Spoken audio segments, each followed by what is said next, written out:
আরো কি কি কাজ হওয়ার সম্ভাবনা আছে। তো প্লিজ ওয়েলকাম মিস্টার প্রীতি সিংহ।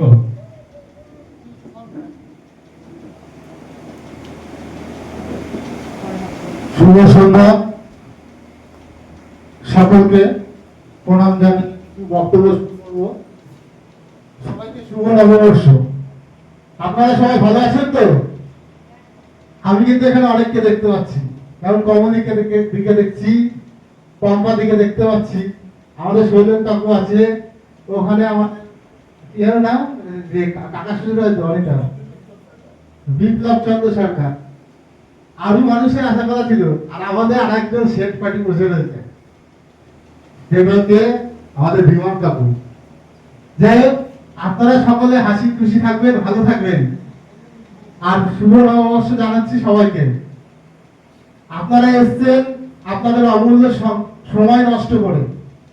আমরা কিন্তু আরো মানুষকে আহ্বান করেছিলাম, কেউ কেউ এসে পৌঁছাতে পারেনি।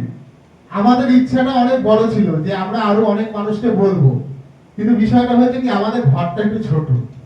ছোট হওয়ার ফলে আমরা কাটছাট করে আমরা চেয়ার ঘুরে, মানে দুপুরবেলা আমরা চেয়ার ঠিক করতে পারছি না, কি করে মানুষকে জায়গা দেবো। তার সাত ছিল কিন্তু সাধ্যের বলায়নি, তার মধ্যে থেকে দেখি দুই চারজন আমার আসেনি। সেই জায়গাটা আমরা কাউকে দিতে পারতাম, তাদেরও ভালো লাগতো, আমাদের তো ভালো লাগতোই, সেই জায়গাটা আমরা করতে পারিনি। যাই হোক, তো আজকে আমাদের যে মূল বিষয়, আজকে আমাদের কোম্পানির ফাউন্ডেশন ডে 3 বছর পদার্পণ পূর্ণ করে 4 বছরে পড়লো। এটা সত্যি একটা মানে মজা, ভালো লাগে যে আমরা পেরেছি। এই পাড়াটা মানে কতটা আনন্দ, এটা বহিঃপ্রকাশ মানে অসম্ভব বিষয়। যাই হোক, বক্তব্য শুনতে যাওয়ার আগে যাদের নাম না বললে হয় না, যে সকলেই তো সংস্থাতে থাকে, একা একা কোনোদিন সফলতার শিখরে পৌঁছানো যায় না, সেটা সব ক্ষেত্রেই, সবার ক্ষেত্রে। তা আমাদের সামনে উপস্থিত আছেন আমাদের ডিরেক্টর মিস্টার মলয় কুমার খা। আপনারা সবাই ওনাকে চেনেন। আমাদের দুই সিনিয়রদের পরিচয় করে দিই, গীতা সিং খা। আর আমাদের সবচেয়ে সিনিয়র ম্যাম ওই কোনায় যে গান করলো, এত সুন্দর গান করলো, উনি হচ্ছে আমাদের অ্যাসিস্ট্যান্ট ব্রাঞ্চ ম্যানেজার। এক ফিউচারে উনি হয়তো ম্যানেজমেন্টে বসতে পারেন, ওনার দক্ষতা অপরিমেয়। এবং আমাদের যে সিনিয়র অফিসার আছে অনিতা সরকার, দীপা অধিকারী, এনারা আমাদের অনেক পুরনো। তাদের কঠোর পরিশ্রম, তারা ঝড় জল বৃষ্টি শীত সবকিছুকে উপেক্ষা করে আমাদেরকে, আমাদের কোম্পানিকে এগিয়ে নিয়ে যাচ্ছে। আর তার সাথে তো আমরা রয়েছি, আমরা না থাকলে তো হবে না। যেমন বাড়িতে মা বাবা থাকে, মা বাবার গাইডে ছেলেমেয়েরা বড় হয়, আর ছেলেমেয়েরা সফলতা পেলে বাবা মায়ের আনন্দ হয়। যখন আমরা তাদেরকে একটা সুন্দর জায়গা দিতে পারবো, আমাদের গর্বের বিষয় হবে যে তারা একটা শূন্য জায়গা, একটা কোম্পানির কোনো পোর্টফোলিও নেই, যে কোম্পানিটা 2023 সালের 1 এপ্রিল একটা ছোট মুদি দোকানের মতো ঘর নিয়ে, একটা টেবিল নিয়ে, 4-5টা চেয়ার নিয়ে শুরু করেছিল, সেখানে তারা এসেছিল। এসে কি ভরসা, এখনকার ছেলেমেয়েরা তো কাজই করতে চায় না। আমার যখন লক্ষ্য দরকার বলে, আমি বিজ্ঞাপনে 6 লাখ করে দিই ফেসবুকে। আগেই বলে তুমি আমায় কত দেবা, আগে কিন্তু বলে না আমি তোমায় কত দেবো, সবার আগে বলে তুমি আমায় কত দেবা। মানে আগে দেওয়ার ব্যাপারটা আছে, মানুষ শিখতে চায় কম। আর এই মানুষগুলো যারা এসেছিল আমাদের কাছে, তারা শিখতে এসেছিল যে এখানে নিশ্চয়ই ফিউচার আছে, না হলে আমি এখানে আসবো কেন। তারা যখন কাজে ঢুকেছিল 4,000 টাকা মাইনে পেত, আজ থেকে 3 বছর আগে 4,000 টাকা মাইনে কাজ করতো। তা তারা কিসের বসে এসেছিল, তাদেরকে আমরা প্ল্যান বুঝাতে বলেছিলাম যে এখানে টিকে থাকলে আপনার ফিউচার গেটটা কোন জায়গায় হবে। আজকে যারা বন্ধন কোম্পানি 2001 সালে শুরু করেছিল, তখন বন্ধন কোম্পানির স্যাররা ওই সাইকেল করে লোন দিতে হতো। তখন 2,000 টাকা করে স্টার্টিং এ তারা লোন দিত, যদি এখানে পুরনো কোনো বন্ধনের ডাউট থেকে থাকে জানেন হয়তো, সাইকেল করে যেত, লোন প্রোভাইড করতো। সেইখান থেকে তারা আজকে যারা ধরেন প্রথম দিন দ্বিতীয় দিন মানে এসছে, যারা ম্যানেজমেন্টের সংস্পর্শ ছিল, তাদের আজকে 2 লাখ 3 লাখ 4 লাখ টাকা পর্যন্ত মাইনা। তাদের বাড়ির কোনো কিছুর অভাব নেই। তার এই ভাষাতে এসেছিল যে এখানে প্রথম দিন থেকে শুরু করব, শেষে গিয়ে আমি এর রেজাল্টটা পাবো। তা আমাদের ম্যাডামরা সেই যে প্রথম দিন এসেছিল কোম্পানির না পোর্টফোলিও দেখে, আজকে তারা নিজেরা পোর্টফোলিও তৈরি করেছে। তাহলে ভাবার বিষয় যে একটা মানুষ কি করতে পারে। তা এখনকার জেনারেশনের ছেলেমেয়েরা এইটা ভেবে খারাপ, তারা কিন্তু শিখতে চায় না। আর বাবা মায়েদের মধ্যে একটা সমস্যা প্রচন্ড পরিমাণে, ছেলে মেয়েকে পড়াশোনা আগে শিখিয়ে মাথার ব্রেনের কলমে ঢুকিয়ে দেয়, বড় হয়ে তোমাকে চাকরি করতে হবে। চাকরিটা কোথা থেকে আসবে সেটা ভাবে না। কখনো বলে না তোমাকে একটা স্টার্টআপ তৈরি করতে হবে যেখান থেকে তুমি মানুষকে চাকরি দেবে। তুমি কারো চাকর হবে না, তুমি কাউকে চাকরি দেবে। এটা কিন্তু আমাদের ঘরে, বাঙালি ঘরে বাবা মায়েরা কিন্তু তাদের বেড়ে ঢোকায় না। তাদের একটাই কথা, তুমি বাবা পড়াশোনা শিখেছো, তোমাকে একটা ভালো চাকরি করতে হবে। আর বাবা মা আগে বলে তুমি চাকর হবে। চাকর হওয়াটা খারাপ নয়, আপনি সরকারি সার্ভিস করবেন, সেটা আপনি সার্ভিস দিচ্ছেন, সেটা কিন্তু চাকরি। কিন্তু আমাদের মেয়েরা যা কাজ করে তারা এখানে বিজনেস করছে। তারা বিজনেস করলে তবেই তারা আর্নিং পাবে। তারা যতটা বিজনেস দেবে তার উপরে স্যালারি পাবে। একটা চাকরিতে কত মাইনে দেয়? একটা ভালো পোস্টে চাকরি করলে হাইস্ট 1 লাখ 1.5 লাখ। কিন্তু তারা যদি 2-10 বছর টিকে যায়, এই কোম্পানি যদি ভালো গ্রোথ করে, তাহলে 4-5 লাখ টাকার মাইনার কিন্তু অভাব হবে না। গাড়ি বাড়ি থেকে সব থাকবে, স্ট্যাটাস, এবং তারা দেখা যায় একটা ম্যানেজমেন্টের একটা জায়গায় পদক্ষেপ করছে। তা আমি একটা সবাইকে বলি একই কথা, যে আপনাদের বাচ্চাদের অন্তত এইটা শেখান। অন্তত দেখুন চাকরির হাল কিন্তু খুব খারাপ। মাধ্যমিক পাস করার পরে অন্তত মিনিমাম একটা হাতের কাজ শেখান। সে যেন এই চাকরির অপেক্ষা করতে করতে এমন একটা জায়গায় এসে না পড়ে যে সে চাকরিও পাচ্ছে না, এদিকে কিছু করতেও পারছে না। এই জায়গাটাকে বাবা মায়েরা যারা আছেন তারা একটু খেয়াল করুন। তো তাদের পরিশ্রমে আজকে জনজিৎ গ্রুপ অফ কোম্পানি তৈরি হয়েছে। জনজিৎ প্রথমে একটা লাইসেন্স নিয়েছিল, সেই লাইসেন্সের পরে গতবার যখন আমরা ফাউন্ডেশন ডে উদযাপন করেছিলাম, আমি বলেছিলাম যে আগামী দিনে কোম্পানি আরো 2-1টি লাইসেন্স নিয়ে কাজ করবে, সেটা আমরা করতে পেরেছি। তাই আজকে আমাদের বলতে পারছি জনজিৎ গ্রুপ, না হলে বলতে পারতাম না। আর এটা তখনই সম্ভব হয়েছে যে সকল ইনভেস্টর, লোন রেফারেন্স, সকলের প্রচেষ্টা এবং আমাদের সহযোগিতা এবং আমাদের সার্ভিস, এটা একটা বড় মূল্যবান।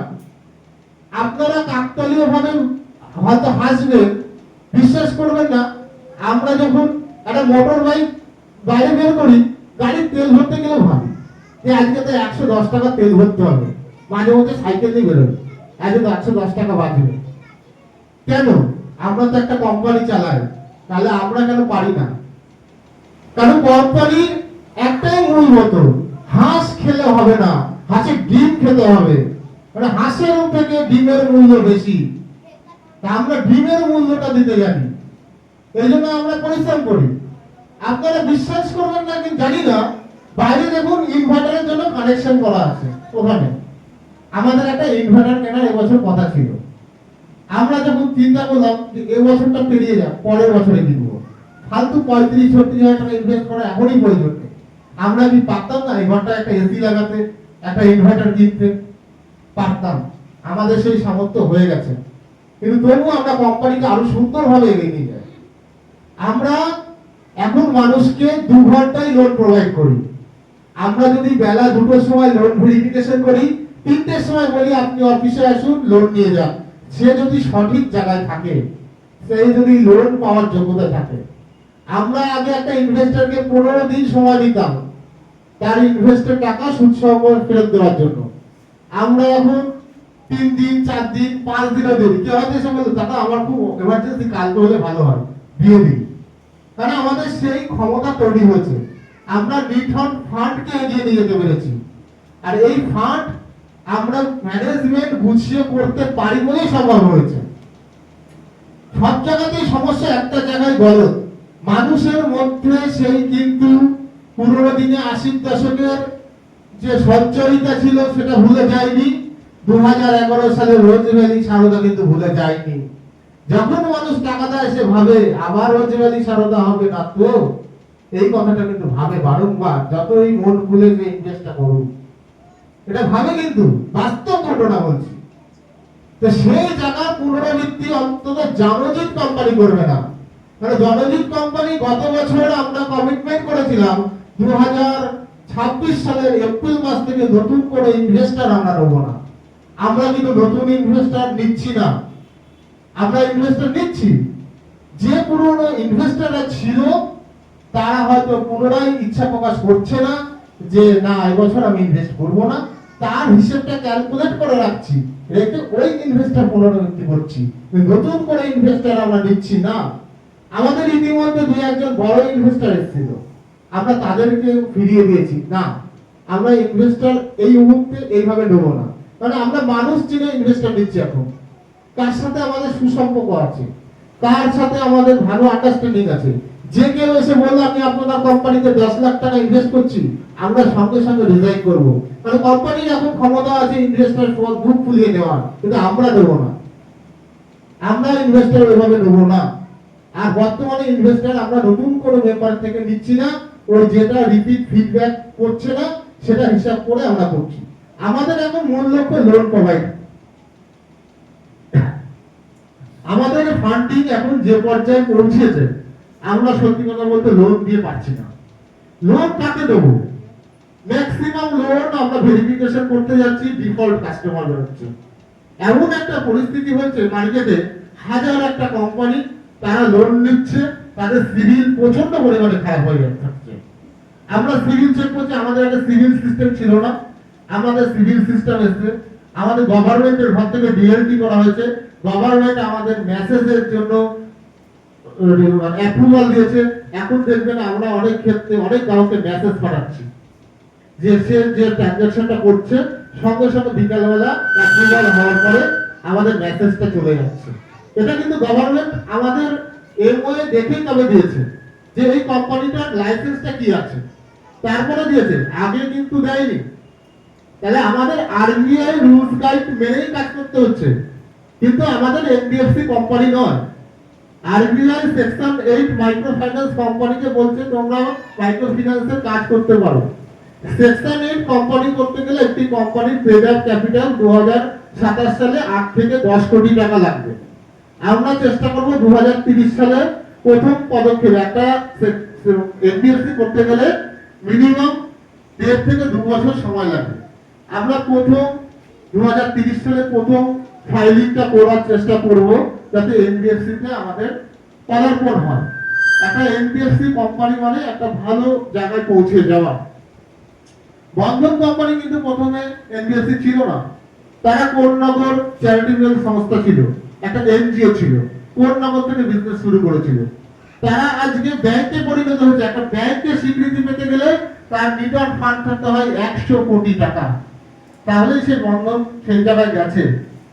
তাহলে আমরাও যেতে পারবো শুধুমাত্র যদি আমাদের সার্ভিস ঠিক থাকে, আমাদের মধ্যে সততা থাকে, আর আপনাদের মতো মূল্যবান সম্পদ যে মানুষ তারা যদি থাকে। আমাদের গত বছর যে অনুষ্ঠান আমরা করেছিলাম ওখানে শুধুমাত্র ইনভেস্টরদের ডেকেছিলাম, এবার আমরা লোন রেফারেন্স মেম্বারদের ডেকেছি। তাদের সহযোগিতাও এখন আমাদের প্রচন্ড পরিমাণে লাগছে।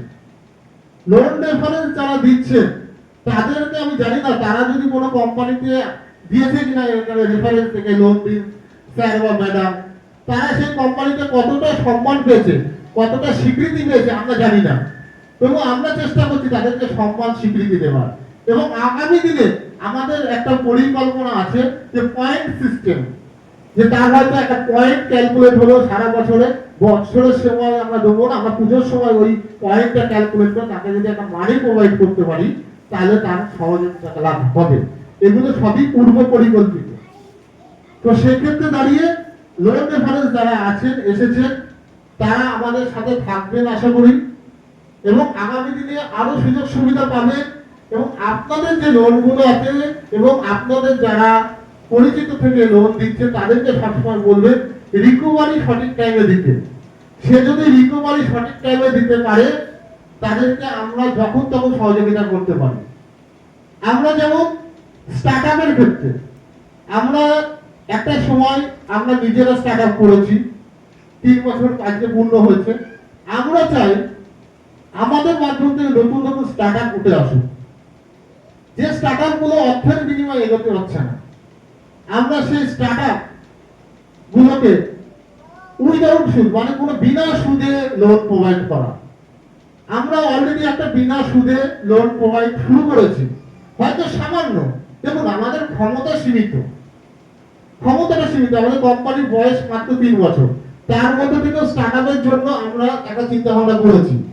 সেই সামান্য লোনের থেকে সে যদি কিছু লাগিয়ে কিন্তু একটা মোটামুটি একটা কাজ করতে পারে, 2-10 হাজার টাকা বিনিয়োগ করলে একটা সবজিওয়ালা সবজি কিনে ব্যবসা করতে পারে, একটা চায়ের দোকান করতে, ছোটখাটো কাজ করা যেতে পারে।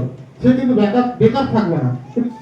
সেই লোনটার ক্ষেত্রে আপনি যদি প্রোভাইড করতে হচ্ছে, তো আমরা এত কিছু চেষ্টা করে যাচ্ছি আমাদের সাধ্যের মধ্যে থেকে। এবং যারা ইনভেস্টর আছে তাদের ক্ষেত্রে বলবো, আপনারা যারা আমাদের সাথে বরাবর রয়েছে, আপনারা থাকবেন, ভালো লাগবে। আপনারা থাকলে আমরা এগিয়ে যেতে পারবো। আর লোন রেফারেন্স ম্যানেজারদের বলবো, আপনারা যদি আর্থিক সহযোগিতা করেন, আমরা আরো ভালোভাবে এগিয়ে যেতে পারবো। তাই আমাদের আগামী দিনে আমাদের স্বপ্ন জনজিৎ কোম্পানিকে আরো যে শিখরে দেখছি, এখন সেটা ভিজুয়াল, মানে বাস্তবায়ন না। আমরা স্বপ্ন দেখছি যে কোন জায়গায় পৌঁছে নিয়ে যাব। আমরা চাই 2028 সালের পরে যেন আমরা একটা বড় অফিস করতে পারি, অন্তত হেড অফিসটা, যেখানে ফাউন্ডেশন ডেটা অন্তত কাছের মানুষগুলো আমন্ত্রণ জানাতে আমাদের অসুবিধা না হয়। তাহলে কি হবে, তাদেরও ভালো লাগবে, আমাদেরও ভালো লাগবে। যাই হোক, খুব ভালো লাগলো আপনারা এসেছেন, আপনাদের আশাতে আমরা খুব খুশি হয়েছি। আর আগামী দিনে আপনারা সাথে থাকবেন এই অপেক্ষায় রয়েছি। বিশেষ করে পম্পাদি, আপনি, কমলিকা দি, আপনারা, বিথিকা দি আসছে, এই তো বিথিকা দিকে দেখতে পাচ্ছি। আপনারা কিন্তু আমাদের এখন মূল কান্ডারি, আপনারা পাশে থাকলে আমরা এগিয়ে যেতে পারবো। এই দিদির নামটা কি ভুলে গেছি, দিদির নামটা কি? শিকদার না? এইবার মনে হবে, টাইটেলটা আমার মনে আছে, নামটা ভুলে গেছি। আপনারা আমাদেরকে সহযোগিতা করবেন এই আশাটা রাখছি। আর আমাদের নতুন 2জন মেম্বার জয়েন করেছে। নতুন বলতে একজনের 3 মাস হয়ে গেছে, রিনানন্দী। সে আবেগপ্রবণ ভাবে কোম্পানির হয়ে মূল্যবান বক্তব্য দিয়েছে। সে, আমরা প্রথমে ভেবেছিলাম সে হয়তো সেভাবে বলতে পারবে না মানুষের সামনে, কিন্তু সত্যি উনি আবেগপ্রবণ ভাবে যেভাবে বলেছে, এটা একটা ঠিক, আমরা কাজের জায়গা করতে পারছি। ব্যাপারটা হচ্ছে আমাদের মানসিকতার পরিবর্তন না করতে পারলে না হবে না। আমাদের মানসিকতা এতটা নিচু লেভেলে নেমে গেছে, বলার বাইরে। কাজ না কেউ করতে চাইছে না। আর যারা কাজ করতে চায় তারা ঘরে বসে কাজ করতে চায়। এবার ঘরে বসে কাজের জন্য আমাদের পরিকল্পনা চলছে। আমরা যদি সেই ধরনের স্টার্টআপ গুলোকে এগিয়ে নিয়ে যেতে পারি, তারা ঘরে বসে করবে। এর ঘটনা হয় কি, তার হাতে 2টো সন্তান আছে, স্বামী আছে, তাকে সামলিয়ে এগিয়ে যেতে পারছে না, কাজ করার ইচ্ছা আছে। এই মানুষগুলোর জন্য আমরা আগামী দিনে ভাববো। এবং আমাদের প্রোডাক্ট লোনের ব্যাপারটা তো ম্যাডামরা বললেনই। সত্যি কথা বলতে, একটা দোকানে যদি আপনি 3 টাকা জমিয়ে একটা প্রোডাক্ট আনতে পারবেন, আমরা 3 টাকার বিনিময়ে প্রোডাক্ট দিই। ভাবনার বাইরে, একটা মানুষ ডেলি 3 টাকা দেবে, তাকে একটা প্রোডাক্ট দিই। দেখুন, সবার তো সচ্ছল ব্যাপারটা নেই। আমরা যেহেতু টাউন সার্কেলে থাকি, মোটামুটি সবার ঘরে সবকিছু আছে। কিন্তু এখনো মানুষ আছে, আমরা বুঝতে পারছি। অনেকের ঘরে মিক্সার গ্রাইন্ডার নেই, অনেকের ঘরে ইন্ডাকশন নেই, অনেকের ঘরে প্রেস্টিজের যে সমস্ত প্রোডাক্ট গুলো আছে নেই। তারা এই 10 টাকা সপ্তাহে দিয়ে, 12 টাকা সপ্তাহে দিয়ে তাদেরকে কিন্তু আমরা প্রোডাক্ট দিচ্ছি। এটা কিন্তু সহজ কথা না। আপনি চাকদা বাজারে যাবেন, কাউকে বলবেন, বাবু আমাকে একটা জিনিস দিন, আমি 12 টাকা করে সপ্তাহে দেবো। দেখেন তো কেউ দেয় কিনা? কেউ দেবে না। আমি লিখে দেবো যে 12 টাকা করে সপ্তাহে দিয়ে একটা প্রোডাক্ট। হ্যাঁ, আপনি প্রশ্ন তুলতে পারেন, ওই প্রোডাক্টটা আমি যখন ক্যাশে কিনবো, ওটার দাম 2000 টাকা, আপনি দিচ্ছেন 2200 টাকা। এটা কিন্তু উনি ভাবছে না। ওনার বাড়িতে গিয়ে প্রত্যেক সপ্তাহে গিয়ে যে মেম্বারটা 12 টাকা করে নিয়ে আসছে, তার তো একটা পারিশ্রমিক আছে। সেই পারিশ্রমিকটা কোথা থেকে আসবে? তুমি তো এসে দিচ্ছ না, তোমার কাছ থেকে নিয়ে আসতে হচ্ছে। তা আমরা এইভাবে মানুষের জন্য করছি, ভাবছি, আগামী দিনে ভাববো। ভাবার তো শেষ নেই। মানুষ যদি পাশে থাকে ভাবা যায়। অনেক সময় মানুষ আমাদের সাথে মানে কি বলবো, ব্যবহারটা অনেক সময় অনেক মানুষ খারাপ করে, খুব দুঃখ লাগে, কষ্ট হয় তখন যে আমরা নিজেরা হয়তো নিজেদের স্বার্থে করছি। এটা তো ঠিক, আমরা কোম্পানি করতে আসছি ভালো থাকার জন্য, নিজে বড় হব। কিন্তু নিজে বড় হওয়ার পিছনে একটা পুলিশ কর্মী যেমন নিজে চাকরি করে নিজে রুটি রুজির জন্য, কিন্তু মানুষকে পরিষেবাও দেয়। তা আমরাও তো মানুষকে পরিষেবা দিচ্ছি। কিছু কিছু ক্ষেত্রে দেখা যায় আমাদের উল্টো থ্রেট খেতে হয়। আমরা হয়তো লোনের টাকাটা 2 সপ্তাহ দিতে পারলো না, দিদি এই সপ্তাহে টাকাগুলো দিলেন না, আগের সপ্তাহে দিলেন না, আপনার তো উচিত টাকাটা দেওয়ার, আপনি যখন লোনটা চালাতে পারবেন না নিলেন কেন বলুন তো।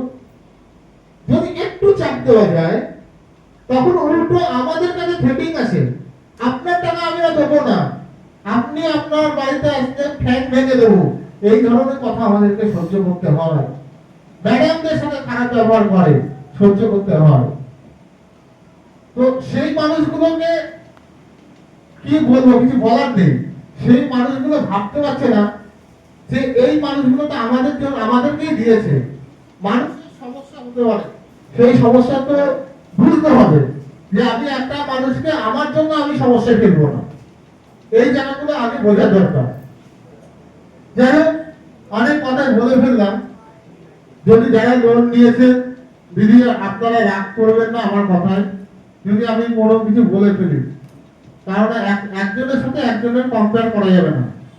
কারণ ভারতবর্ষে বা যে কোনো জায়গায় 100 জনের মধ্যে 2-1 জন এরকম মানুষ আছে, আর 98টা মানুষ ভালো আছে বলে দেশটা চলছে, না হলে তা চলতো না। যাই হোক, সবাই ভালো থাকবেন, শুভ সন্ধ্যা।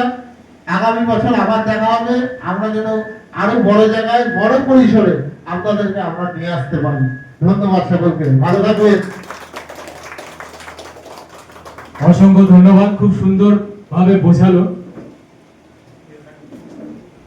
একটা কথা কিন্তু ঠিকই বলেছে। এখনকার দিনে কি হয়, প্রত্যেকটি বাবা মা তার সন্তানদের তাদের যখন মানে কোয়ালিফিকেশন তখন কমপ্লিট হয়ে যায়, এডুকেশন কোয়ালিফিকেশন, তখন প্রত্যেক গার্জিয়ানরা কিন্তু একটাই কোশ্চেন করে তাদেরকে যে বাবা বাবা তোকে কিন্তু চাকরি করতে হবে। আপনারা নিশ্চয়ই জানেন এখন একটা পোস্টের জন্য 1 লাখ মানে অ্যাপ্লাই করে, পাবে তো একজন, কিন্তু সেটা কিন্তু জনজিৎ কিন্তু সেই চালিয়ে যাচ্ছে যে অনবরত। এখানে আস্তে আস্তে আমি আগের বছর এসেছিলাম, তখন যে কজন ছিল লেডি ব্রিগেডরা, আশা করি এবছর আরো 2-3 জন বেড়েছে।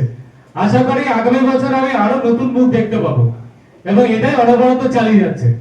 তো যেহেতু ফাউন্ডেশন ডে, তো ফাউন্ডেশন ডে মানে একটা কেক কাটার, এবার এখন এই কেক কাটার মধ্যে দিয়ে